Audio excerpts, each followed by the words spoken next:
विचार, संस्कार और इमोशंस यानी कि ये फीलिंग्स, तो ये thoughts, our impressions and our emotions, विचार, संस्कार और भाव, ये तीन चीज़ें हैं। विचार है या तो थॉट्स है, उसका स्ट्रेंथ इतना नहीं है जितना कि ये संस्कार और इमोशन का है। यानी कि यदि आपको संस्कार को काटना है तो इमोशन के माध्यम से ही, भाव के माध्यम से ही काट पाएंगे। आप यदि अपने मन से ये वेदांत विचार कितना भी करते रहे कि अहम ब्रह्मास्मि, ये देह में नहीं, देह की ये जो मेमोरीज है वो में नहीं, संस्कार में नहीं, ये जो जगत संसार है उसमें मेरा कोई अपना नहीं है, ईश्वर ही अपने है, या तो फिर मेरा जो सही स्वरूप है आत्मा स्वरूप, यही मेरा सही स्वरूप है, ऐसा हम मुंह से कितना बोलते रहे, मन से चाहे कितना विचार करते रहे, संस्कार की जो शक्ति है, संस्कार का जो स्ट्रेंथ और पावर है, उसके सामने ये वेदांत विचार टिकेगा नहीं। उसके लिए, संस्कार को काटने के लिए आपको ये इमोशन या भाव ही चाहिए। देखिए, विचारों में शक्ति कब आएगी? जब हम विषयों का त्याग करेंगे, जब इंद्रियों के विषय का जैसे जैसे त्याग करते जाएंगे, ब्रह्मचर्य यार और फिर जितनी भी जो त्याग की साधना है उसका हम जितना पालन करते जाएंगे, वैसे वैसे विचारों में शक्ति आएगी। इससे पहले विचारों में बिल्कुल शक्ति नहीं आएगी। इससे पहले, जिसको हम विल पावर कहते हैं, विल पावर इतना यही है जो कि अपने विचारों को स्ट्रेंथ देता है। यदि मैं यहाँ पे बैठ के कहता हूँ, एक आम आदमी यहाँ पे बैठ के कहता है कि ये जो मेरे विचार है, ये मेरे संस्कार है, ये जो मेरा ये नाम रूप है पंच महाभूत का, ये पंच प्राण का बना हुआ देह है, इससे परे मेरा जो स्वरूप है वही है आत्मन अहम ब्रह्मास्मि, ऐसा मैं यदि बोलूँगा तो उससे कोई फर्क नहीं पड़ने वाला, क्योंकि ये विचारों में कोई शक्ति ही नहीं है। किंतु यदि मैं 12 बरस यदि ब्रह्मचर्य का दृढ़ रूप से पालन करूं और फिर मैं यदि ये कहूं कि अहम ब्रह्मास्मि, तो साथ साथ में ही मेरे भीतर में वो ब्रह्म भाव जागृत हो जाएगा। यानी कि विचार को शक्ति देने के लिए, विचारों को पावर देने के लिए त्याग होना चाहिए। बिना त्याग के विचारों के भीतर में, थॉट्स के भीतर में किसी भी तरह की शक्ति नहीं होती। तो फिर हम जब साधना का प्रारंभ करते हैं, त्याग करने की हमारी क्षमता लिमिटेड है, या तो फिर जन्म जन्मांतर का इतना भोग किया हुआ है कि धीरे धीरे करके त्याग करते करते वो कितने और जन्म लग जाएंगे। तो उस समय जब संस्कारों का तांडव नृत्य प्रारंभ होता है, उस समय उसके सामने कैसे लड़ा जाए, तो वो है भाव। भाव में संस्कार से भी ज़्यादा शक्ति है। यदि हम इस तरह से अपने हृदय में कोई एक भाव उत्पन्न कर पाए, तो वो संस्कारों को संपूर्ण रूप से दमन कर सकता है।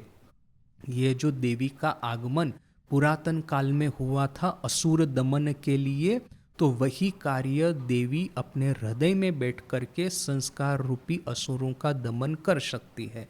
तो ये हो गया कि ये संस्कार के सामने लड़ने के लिए एक हमारे सामने एक सहज शस्त्र। और इसीलिए यहाँ पे महाराज जी लिखते हैं कि आमी आमार, मैं और मेरा, ये जो बुद्धि है इसको यदि हमको विलीन कर देना है और फिर माधुर्यमय चित्त रस का यदि हमको आस्वादन करना है, तो ईश्वर के मातृत्व स्वरूप में वो अमोघ शक्ति है जो कि हमारा अभिष्ट प्रदान करेगी, हमारे मन की वासना को पूर्ण करेगी। शांतो दास्यो बाष्फलादिते यथाक्रमे अधिकाधिक आत्मीयता बोधेर विकास होय सत्तो। शांत, दास्य और फिर वात्सल्य, ये जो सब भाव है उसमें एक के बाद एक भाव का आश्रय लेते जाएंगे तो स्टेप बाय स्टेप ये जो भाव की शक्ति है वो बढ़ती जाएगी। या तो फिर आत्मीयता बोध है, ईश्वर के साथ में मेरी आत्मीयता है, वो बढ़ती जाएगी, ये बात तो सही है। किंतु मातृबक्षाश्रितो एकांत निर्भर शिशुर तन्मयत्व बोध यही समस्त के अतिक्रम करिया जाए। किंतु मातृबक्ष आश्रितो, माँ की गोद में जो आश्रय जिस शिशु ने एकांत निर्भर, संपूर्ण निर्भरता पूर्वक जिस शिशु ने आश्रय लिया है, उसका जो तन्मयत्व है, तन्मयता माँ के साथ में, ये तन्मयत्व बोध यानी कि माँ के साथ में तन्मयता की, ये उसकी जो फीलिंग है, इमोशन है, उसकी जो सेंसेशन है, ये सबको अतिक्रम कर सकती है। देखिए, इसके भीतर में भी ये महाराज जी हमको एक बड़ा एक कॉन्सेप्ट इम्पोर्टेंट समझाते हैं। यदि भाव साधना का चरम लक्ष्य या तो भाव साधना का कोर कॉन्सेप्ट है ईश्वर के साथ में तन्मयत्व स्थापित करना, ईश्वर के साथ में आत्मीयता का स्थापन करना, तो ये आत्मीयता का स्थापन जो है, आत्मीयता है, वो कैसे होगी? किसके साथ में जो रिलेशन होता है वो सबसे ज़्यादा हमको आत्मीय बोध होता है। तो यदि मैं किसी का मित्र हूँ तो फिर मुझे वो मेरा मित्र अपना जैसे लगना, अपनापन जो है वो मित्र में मुझे लगने लगेगा। शांत भाव यदि मेरा है, यानी कि ये दो नेबर्स है, पड़ोसी है, वो दोनों बड़े सात्विक है, तो वो जैसे वो घर से बाहर निकलता है एक पड़ोसी, तो दूसरा पड़ोसी उसको ग्रीट करता है, भाई कैसे हो, अच्छे हो कि नहीं, ऐसा। तो ये हो गया शांत भाव, दोनों बड़े शांति से साथ साथ में रह रहे हैं। यहाँ पे जो अपनापन होगा इस पड़ोसी के साथ में, इससे ज़्यादा अपनापन होगा ये जो मेरा मित्र है उसके साथ में। क्यों? क्योंकि मित्र के साथ में आत्मीयता ज़्यादा होती है। अभी मैं यदि किसी का दास हूँ, यदि मैं किसी का सेवक हूँ, तो उसमें हो सकता है कि ये जो आत्मीयता है उसका बोध उससे भी ज़्यादा होगा। वात्सल्य भाव है, जैसे कि माँ का अपने बच्चे के प्रति जो भाव है वो उससे भी ज़्यादा आत्मीयता लेके आएगा, क्योंकि माँ का संतान के साथ में एकात्मता है, संतान के साथ में जो प्रेम और स्नेह है वो रिश्ता इतना गहरा है कि दो पड़ोसी के बीच में, या तो दो मित्र के बीच में, या तो फिर दास और जो मालिक है इन बीच में जो आत्मीयता है, इनके बीच में जो स्नेह प्रेम है, इससे कहीं ज़्यादा संतान का अपने माँ का अपने संतान के प्रति है। किंतु यहाँ पे महाराज जी लिखते हैं कि एक संतान जो है अपनी माँ की गोद में संपूर्ण रूप से आश्रय ग्रहण करके एकदम शांति से आनंद से बैठा हुआ है, उसका जो माँ के साथ में तन्मयत्व होगा, एकात्मता होगी, वो that will be greater than any other भाव। बाकी जितने भी भाव है, बाकी जितने भी नाते हैं, बाकी जितने भी रिश्ते हैं, इसमें से ये शिशु का माँ के साथ में जो प्रेम स्नेह और नाता जो है वो सबसे ज़्यादा गहरा होगा। माँ के साथ में उसकी आत्मीयता सबसे ज़्यादा होगी, माँ के साथ में तन्मयता सबसे ज़्यादा होगी। यानी कि देखिए यहाँ पे और एक कॉन्सेप्ट जो महाराज देते हैं, माँ का बच्चे के ऊपर में जो प्रेम है उससे जो बच्चे के साथ में आइडेंटिफिकेशन होता है, उससे ज़्यादा ग्रेटर आइडेंटिफिकेशन या तो तन्मयत्व या तो ये जो आत्मीयता बच्चे का माँ के साथ में होता है। क्यों? माँ अपने बच्चे पे संपूर्ण रूप से भरोसा करके संपूर्ण रूप से निर्भयशील नहीं है। माँ को तो और भी बहुत कुछ करना है, बच्चे को जन्म तो दिया है, गर्भ में उसका लालन पालन तो किया है, किंतु जैसे ही बच्चे का प्रसव होता है तो फिर बीच बीच में माँ को बच्चे को एक जगह पे सुला करके, या तो फिर अपनी जो और कोई है घर में, पिताजी है या भाई बहन है, जो भी है, उनके हाथ में दे करके उसको खाना भी बनाना है, घर का काम भी करना है और बहुत कुछ उसको करना है। माँ के पास में सिर्फ बच्चे को लेकर के रहना ये कोई संभव नहीं होता है, ये तो हम सब ने देखा है। जबकि बच्चा जो है उसका जो पूरा जीवन है, उसका पूरा जगत है वो माँ ही है। माँ छोड़ करके बच्चे को कुछ समझ में भी नहीं आता। माँ के 10 संतान हो सकते हैं, किंतु संतान की जननी या तो फिर माँ तो एक ही हो सकती है। यानी कि माँ के यदि एक से ज़्यादा संतान है, सबके ऊपर में ध्यान देना है, किंतु प्रत्येक संतान उसके तो एक ही माँ है, एक ही माँ के भीतर में उसका पूरा जगत है।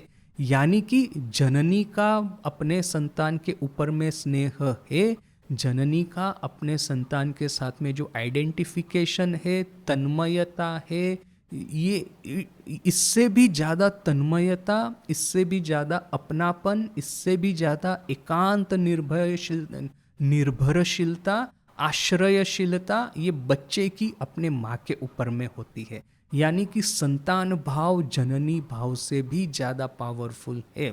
इसलिए यहाँ पे कहते हैं कि मातृ बखाश्रितो, माँ की बखो अर्थात की गोद, माँ की गोद में जो आश्रित है, या तो फिर माँ के साथ में जो बच्चा रह रहा है, उसकी जो एकांत निर्भरशीलता है, उससे तन्मयत्व ये सबको अतिक्रम कर जाता है। ये पहले जितने भी भाव वर्णित किए हैं उससे भी ज़्यादा स्ट्रॉन्ग भाव, इससे भी ज़्यादा गहन भाव इस बच्चे के भीतर में होता है।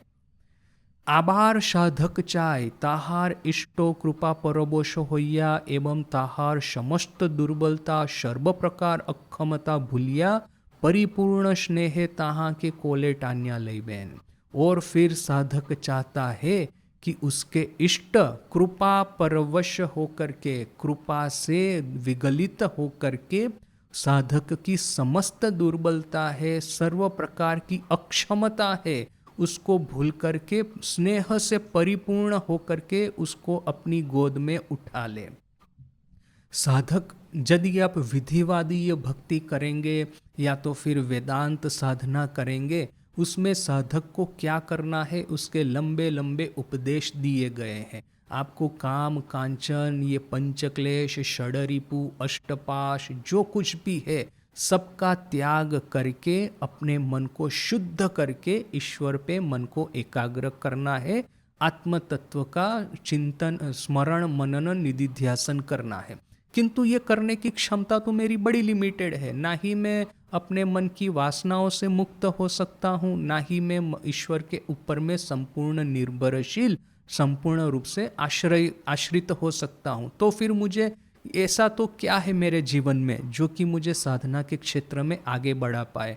जैसे कि वो ठाकुर कहते हैं ना कि जब तक बच्चा अपने पिताजी का हाथ पकड़ करके चलता है तब तक संभावना है कि उसकी बच्चे की जो ग्रिप है वो कमजोर है, वो छूट जाएगा पिताजी का हाथ, वो गिर भी जाएगा। किंतु जब पिताजी बच्चे का हाथ पकड़ करके चलते हैं तो पिताजी की ग्रिप तो बच्चे की ग्रिप से ज़्यादा पावरफुल होती है। वो बच्चे का हाथ किसी भी कीमत पे छोड़ने वाले नहीं है, बच्चा कभी गिरेगा नहीं। यानी कि हमारी ये जो मानसिक कमजोरी की अवस्था है, उस समय हम चाहते हैं कि ईश्वर स्वयं मुझे सहाय करे। जैसे कि कल हमने राम प्रसाद के वो पदावली में देखा था, राम प्रसाद कहता है कि मैं सोचता तो हूँ कि मैं तुम्हारा नाम लेता रहूँगा, किंतु बीच बीच में सब भूल जाता हूँ। किंतु अब मुझे समझ में आ गया है कि ये मेरी कमजोरी की वजह से नहीं हो रहा, ये तुम्हारी चतुराई की वजह से हो रहा है। वो ठाकुर कहते हैं ना, वो खेल है बूढ़ी छुआ, यानी कि एक जो बूढ़ी है, यानी कोई एक पोस्ट होगी, उसको स्पर्श कर लेना है तो आप खेल में से आप मुक्त हो जाएंगे। किंतु वो बूढ़ी चाहती है कि वो कोई खेल में से मुक्त न हो और खेल चलता ही रहे, तभी तो उसको आनंद आएगा। तो यानी कि ये महामाया है, वो नहीं चाहती शायद कि सबको मुक्ति मिल जाए। सबको मुक्ति मिल जाएगी तो संसार कैसे चलेगा। यानी कि मुक्ति मिलती है एक दो को, बाकी सबको महामाया जैसे कि मोह और भ्रम में डुबा करके उनके पास में उनको इस संसार रूपी चक्की में पीसती ही रहती है। किंतु यदि मैं साधना की इस अवस्था में यही महामाया यदि मेरा हाथ पकड़ करके मेरी कमजोरियों से मेरी रक्षा करती हुई मेरी साधना में यदि मुझे आगे बढ़ाए, तो फिर मैं साधना या तो फिर ये प्रैक्टिस, स्पिरिचुअल प्रैक्टिसेस जो है वो मैं सहज रूप से कर पाऊँ। और इसीलिए यहाँ पे महाराज कहते हैं कि इष्ट कृपा परवश होकर के साधक की सब दुर्बलता और सब तरह की अक्षमता भूल करके परिपूर्ण स्नेह से उसको अपनी गोद में उठा ले, तो फिर साधक कहेगा कि हाँ, अभी मेरी साधना का मार्ग प्रशस्त हुआ।